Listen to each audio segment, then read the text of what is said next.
vedare tinokuchingamidzai zvekare kune chimwe chirongwa pano paZim Facebook Secrets and Confessions. Tadzoka zvekare nemamwe mamessages. Rekedzai tibva tapinda mumamessages edu atadzoka takakubatirai. Pane imwe message iyo yandakatumidzirwa ichibva kuna mukoma vedu. Hanzi makadi zvenyu mukoma, ndinokumbirawo kuti munge muchindiposterawo nyaya yangu makaviga chitupa changu. Inini ndiri murume uyo ane makore 57 years ekuberekwa, uye zvekare ndinoitawo zvekudhiraivha mabhazi. So ndinodhiraivhawo mabhazi awo anouyawo kuSouth Africa. Izvi zvinhu zvakaitika nenge muri mugore ra2019 apo pandakasangana nemukadzi uyo wandakabva ndazochiva. Saka ndinoda kuti ruchiva zveshuwa kuchiva munhu chivi, kana kuri kunzi iwewe unenge uchiziva kuti munhu iye anenge akaroorwa. So pandakasangana naye mukadzi uyo wandichati Melody, ndaitoziva kutoti ainge akaroorwa because already ndainge ndatotaura nemurume wacho uyo wandichati Tendai. Saka murume wacho ainge akandiudza kuti ainge achida kuti mudzimai wake ndinge ndichizouya naye kuSouth Africa. Saka takabva tazotaurirana paya pamaprizes. Saka ndakabva ndazoenda ndikabva ndazonopika up mukadzi wacho. Ndikangoti pakabva patongoitika mistake yekuti ndakabva ndaenda ndikabva ndanomukolekta mukadzi uyu pamba pavo direct, because neniwo nguva yacho iyo pandakataura naye ndainge ndiri kuma areas ekwavo, ndainge ndiinewo dzanguwo dzandainge ndichimhanyisa. Saka kuzobva kuya kuzonosvika tichizoenda kugarage kwedu tainge tingori vaviri tichingotaura paya. Zvino ndakati ndichitaura naye ndaiti kana ndakamutarisa so aiti akatanga kuseka, I would feel kuti mwana uyu akanaka zvechokwadi. So ndakabva ndazviudza kuti uyu ndainge ndichifanira kuti ndinge ndichimbomunzwa kuti zveshuwa pabonde manakiro ake awo aainge akaita kuface ndozvaainge akaita here zvekare kusikarudzi kwake. So ndakabva ndazomudhileya even though tainge tichifanira kuti tinge ndichizobuda. Ndokubva ndazvingomunyepera paya ndikabva ndamuudza kuti ndainge ndapiwa information yekuti muroad mainge muchipisa, uye zvekare nemurume wacho ndakabva ndataura naye ndikabva ndati shamwari, kana mudzimai wako uyu ndikauya naye ziva kuti anokwanisa kungokaruka ahakwa because muroad muri kupisa. Iye akabva ati no mukoma, imimi ndimi munoziva road, you are the boss of the road, munofanira kuti munge muchizoya nemudzimai wangu when you feel that it is safe. Saka ndakabva ndachizomudzosera mukadzi uyu ndokubva ndamudzorera kumba kwavo. By the time pandakanomudzorera kumba kwavo ndo pandakabva ndangoti chiO iyi yedrink ndichinodonhedza bhuru paya, kana iye akatoshamisika kuti ndainge ndamupa mari yakawanda kudaro. Ndakati ndosimudza motikari yangu ndikabva ndati sorry. Akabva ati kochi. Ndikabva ndamuudza kuti ndainge ndichikumbira kuti asazoudza murume wake. Ndikabva ndati otherwise ndaizokwanisa kupinda pama1 nemurume wake. Murume wacho ava kundibvunza kuti ko imi munozopa mudzimai wangu mari yakawanda kudaro muchiti ndiye drink pakai. Akabva atanga kuseka paya, ende ndakati ndangomuona kuti munhu ainge ava kungoseka seka ndikabva ndatoziva kutoti ainge ajigira. Ini ndakabva ndazoti ndainge ndichida kuti zvinhu zvangu ndinge ndichinyatsokuzvigadzira ndakabva ndazoenda kun'anga. This was on the next trip. Ndakatanga ndaenda kun'anga ndisati ndatombomuudza kuti ndainge ndadzoka zvekare muZim. Ndakati ndasvika kun'anga kuya ndikabva ndazomuudza kuti kwainge kuine mukadzi ainge achinzi Melody uyo wandainge ndichida kuti ange achizoramba murume wake so that iye ange achizova mudzimai wangu. Saka murume uya akabva azondiudza kuti ainge achida kuti ange achindipa mushonga. Saka mushonga uyu waakandipa wainge uri mukabhodhoro. Mushonga wacho wainge wakaita kunge mafuta mamwe andainge ndakambopiwa navo sekuru ava, mafuta elaki awo andaipota ndichizora. Ndikabva ndazonzi kabhodhoro aka ndaifanira kuti ndinge ndichizokacherera pamba pangu kwemazuva awo anokwana iwo kuita 7. Ndapedza kudaro kabhodhoro aka ndaifanira kuti ndinge ndichizoenda ndobva ndazonokasiya kumakuva kwemazuva awo anokwana kuita 7. Then ndobva ndazoenda ndobva ndazongonokarasa pamba pavo. So ndozvandakabva ndazoita ipapo. Ndisati ndamutora ndakabva ndazonokanda kabhodhoro kaya. Iyewo ndakangoti ndatanga kushandisa mishonga iyayi. Saka ndakangoti ndapiwa kabhodhoro kaya kana iyewo ainge ava kutondifowadhira mamessages. Saka zvainge zvoitika ipapo ainge ava kuti ndiri kukumbirawo kuti munge muchitaurawo nemurume wangu achingondibvunzawo kuti naye zvinoita here, tarirai muone kuti taswera tichitukana apa ndiri kufanira kuti ndinge ndichienda kumurume, handizosviki ndikarohwa here, tarirai muone kuti munhu ari kundituka. Ini ndikabva ndatoona kuti mishonga iya yainge yava kutanga kushanda, saka ndainge ndava kungogara ndichingotaura naye ndichimupa counseling, ndichimuudza kuti muSouth Africa problem irimo ndeyekuti mune mweya wenzvimbo. Ndikabva ndati you need to be very careful because muSouth Africa mune mweya wenzvimbo, ende kana mukaenda kuSouth Africa kumurume wenyu musati manyatsokunzwisisana, murume uyo anokwanisa kuzotosvika pakukupondai. Apa ndainge ndichitongomupa Melody uyu fee ndisingadi kuti ange achienda kumurume wake. Vanhu vakaramba vachingonetsana paya. Ndakazofara rimwe zuva, musi wacho iwoyo ndakabva ndazoreceiva WhatsApp voice note iri rainge richibva kumurume wacho. Murume wacho akabva azoti kwandiri ainge achida kuti ndinge ndichimboita homakasa. Ndikabva ndati homakasa yaiko? Akabva ati mukadzi uyu ini handichatombozivi zvaanoda, saka zvaizvezvi chimbomirai kuti munge muchiuya naye, kunyange kuti anoda kuti munge muchiuya naye, zivai kuti inini mari yacho handikwanise kuzoibhadhara. So mukoma ndakabva ndati iri bho, ndekedzai ndinge ndichitodeleta mafone numbers ake, uye zvekare imimi I would only communicate with you since mava kusanyatsokunzwisisana. Zuva rechi7 rakati rasvika ndokubva ndazonotora chibhodhoro chiya ndikabva zuva rechi7 ndakabva ndazonotora chibhodhoro chiya kumakuva. Ndakati ndichibva kumakuva hwainge kwatova usiku, ndava kudarika pamba pavo. I just opened the window as I was driving, ndikabva ndangokanda chibhodhoro chiya sezvandainge ndakaudzwa nen'anga iyaya. Soon after that ndokubva atondisendera message mukoma, akandisendera message, it was somewhere past 2 am. Ndikabva ndatoti kokuri sei? Akabva ati can I call you? Ndokubva ndati iri bo, you can call me. Ndainge ndakatorara zvangu mubhazi ndokutoona kuti munhu ainge ava kutondiitira video call achitorakidza kuti ainge akasuwa paya. Ndikabva ndati what's going on? Akabva anditi ainge arambwa nemurume, ndokubva atanga kuchema. Ndikabva ndati usachema. Akabva ati ainge atofunga kuti zvainge zviri nani kuti ange achizviuraya. Ndikabva ndatoziva kuti apa dzainge dzawira dzega mutswanda. Ndikabva ndati I am coming to get you baby. Akabva ati une shuwa kuti uri kuda kuya kuzonditora here? Ndikabva ndati hongu. Ndokubva ndatokumbira umwe muchinda wangu uyo ainge aine motikari yake pagaraji, ndokubva ndatonotora baby paya. Takazotorara usiku hwose tichitoita zvedu bonde redu mubhazi muyamya.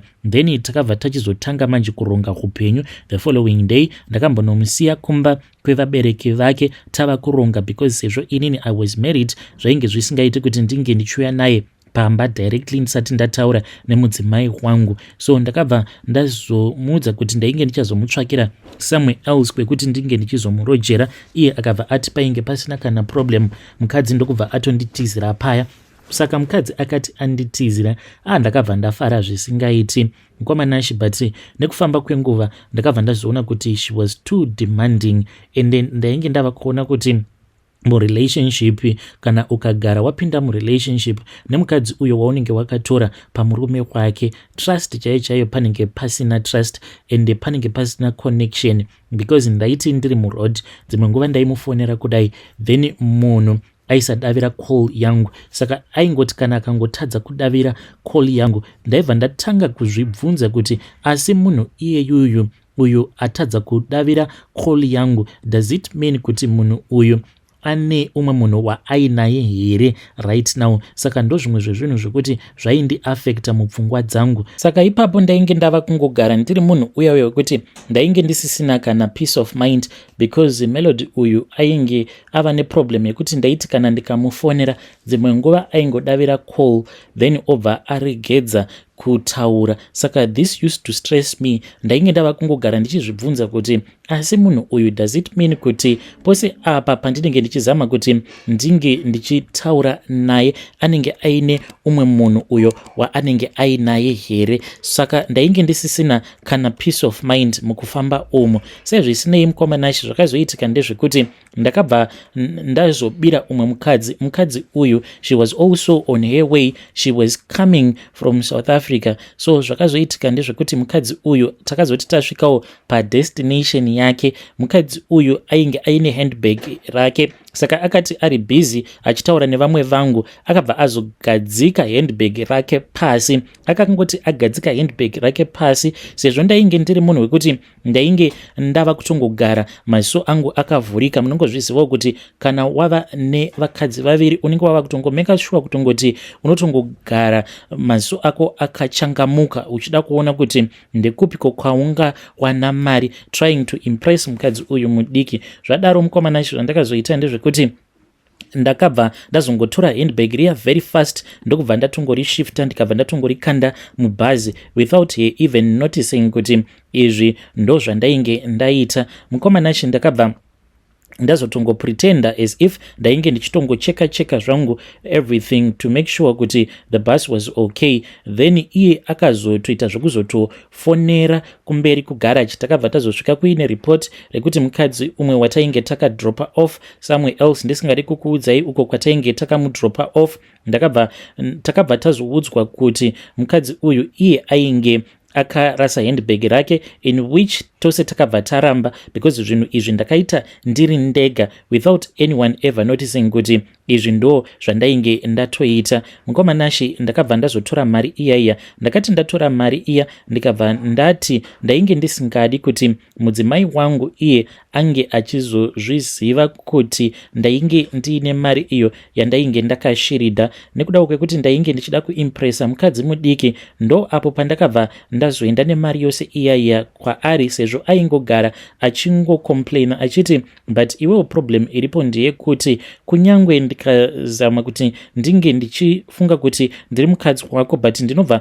ndazozvibvunza kuti ndiri mukadzi wako pachii, because unoti kana uchiita maplans ako unongoita maplans ako uri wega. So ndo patakabva tazotanga kunetsana paya kudzamara ndichizoya nemari. Ndakati ndauya nemari ndikabva ndamurakidza mari iyoyo yainge ichitokwana kutoti tinge tichinodhipozita stand because yainge yakawanda. Ndikabva ndamuti ndafunga kuti ndinge ndichironga newe. Chinondirwadza ndechekuti akabva achizotiza nemari iyaya. Iniwo handina kana kumbogara ndakafunga nezvazvo, ndakangoti mukadzi sezvo ndamubatisa mari, next time around when I come back kana ndambongwavha tobva taenda paya tobva deposita stand tiri tose. So akabva azonditiza mukomanashi. Ndakazotongosvika pamba painge pangosara machira chete. Munhu ainge ndakazosara kuzosvika pamba painge pangosara machira chete. Munhu ainge atoenda kuBotswana kunohodha. So ndakabva ndazotanga kunetsana naye ndikabva ndati asi iwe chimbondiudza kuenda kwawaita kuBotswana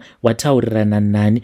Tikabva tanetsana paya wanikwe ko zvandatoblokewa nemunhu wandainge ndichiti mukadzi wangu. Ndikabva ndazomuti iwe even though ukandibloka but unofanira kuti unge uchiziva kuti kundibloka kwese uko kwauri kuita it is not going to help anything, because ziva kuti iwewe une nhumbu yangu. Iye mukoma akabva aseka, akaita audio achita kundiseka ndokubva ati baba imi mune madrama, ndokubva azondibloka paya.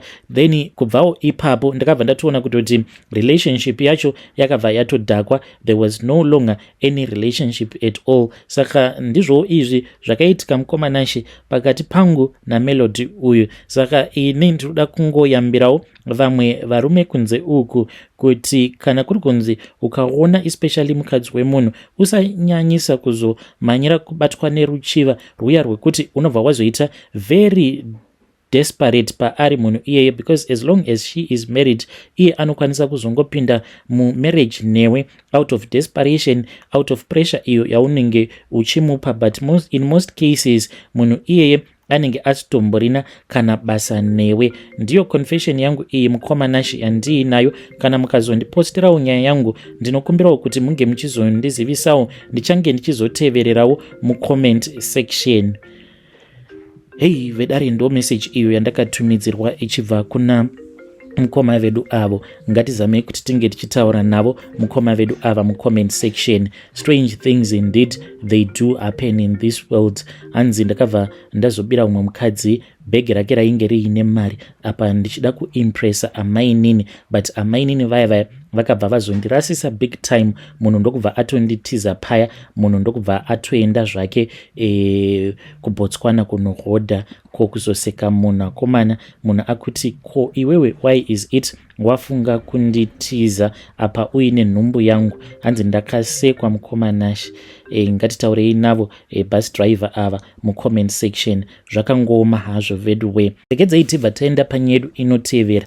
Nyedu inotevera yakamira sekudai so. Hanzi makadi zvenyu mukoma, ndinokumbirawo kuti munge muchindiposterawo nyaya yanguwo makaviga chitupa changu. Pari zvino mukomanashi semhuri titori mubishi rekutoti tinge tichizama kutsvaka ng'anga iyaya yekuti inonyatsokuzvigona, because tine muroora wedu uyowo akaendawo kuchando, haana kana nguva kubva zvaakaenda kuchando. Saka pose apa hedu tainge tichingotaura naye apo paainge achiri kuSouth Africa, because aiti pano nepapo aimbopota achitirangarira, but iye even though hanzvadzi yangu ainge achida, but isusu ndisu tainge takakonzeresa kuti vanhu ava vaviri vainge vachidanana vange vachizosvika pakurambana. Zvakaitika at that time mukomanashi ndezvekuti iyewo semunhu ainge achibvawo kumhuri kwainge kuchitamburwa, takabva taona kuti munhu uyu she did not deserve kuti ange achizonzi muroorawo waamai vangu, because panguva yacho iyoyo zvinhu zvainge zvichifaya, because hanzvadzi dzangu dzainge dzichiitawo zvechikorokoza, aiva vaibata mari. Saka patakazonzwa zvichinzi amitisa, takarwadzwa zvisingaiti kuti shuwa munhu angaenda kunonyukura munhu kubva mumatope, because vainge vari vanhu vekuti vaitambudzika, vainge vaine nhamo imwe iya yekuti pamusha pavo painge pachita kunhuhwa nhamo. Saka akazoti atizira pamba pedu, takamushungurudza, especially inini naamai vangu taimushungurudza tichitira kuti ange achizosvikawo pakutiza. Zveshuwa akabva azotiza. Akatiza hanzvadzi yangu, it was somewhere kuma 2012 ikoko I think, kuti ndo paakaenda kuSouth Africa. Akati aenda kuSouth Africa kuya taingopota tichingotaurawo naye kuzonosvika tichizonzwa zvichinzi ainge ava kugara neumwe murume tainge tisina kana basa nazvo. Takazotanga kutonyatsoita basa naye zvamanje apa patakazonzwa kuti munhu ava kutoenda kuchando. So takabva tazoronga, including Budi, even though variko kuSouth Africa ndo vakatotanga nenyaya yacho. Vakauya kuinbox kwangu vakabva vati, mwana wamai ndiri kurwadziwa kuti Gulezi vako vatoenda kuchando. Saka ndakabva ndati zvinowanikwa nemiwo muchaenda, but ivo vakabva vati that was not going to happen. Saka ivo vari kuti sezvo ivo Gulezi ava vakaenda kuchando vasina munhu wavakachata naye, saka vari kuti kana kuri kunzi tikakwanisa kunyatsokuronga zvinhu zvedu then ivo Budi vachizotanga kutaura navo Gulezi ava sezvo vaine vana vaviri vose, because Gulezi ava vakabva vazoita